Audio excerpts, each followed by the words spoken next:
ವಿಚ್ಛೇದನದ ನಂತರ ಮಹಿಳೆಯೊಬ್ಬರು ತನ್ನ ಮಾಜಿ ಪತಿ ನೀಡುತ್ತಿರುವ ಜೀವನಾಂಶ ಸಾಕಾಗುವುದಿಲ್ಲ ಎಂದು ಹೈಕೋರ್ಟ್ ಮೆಟ್ಟಿಲೇರಿದ್ದಾಳೆ. ದಂಪತಿಗಳಿಬ್ಬರು ಕಳೆದ ಸೆಪ್ಟೆಂಬರ್ನಲ್ಲಿ ಬೆಂಗಳೂರಿನ ಕೌಟುಂಬಿಕ ನ್ಯಾಯಾಲಯದಲ್ಲಿ ವಿಚ್ಛೇದನ ಪಡೆದಿದ್ದರು. ನ್ಯಾಯಾಲಯದಲ್ಲಿ ಪತ್ನಿಗೆ ಜೀವನಾಂಶವಾಗಿ ತಿಂಗಳಿಗೆ 50,000 ನಿಗದಿಪಡಿಸಲಾಗಿತ್ತು.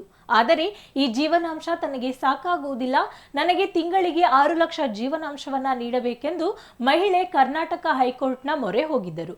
ಜೀವನಾಂಶವು ಯಾವುದಕ್ಕೆ ಎಷ್ಟು ಎಂಬ ಲಿಸ್ಟ್ ನೀಡಿದ್ದಾರೆ.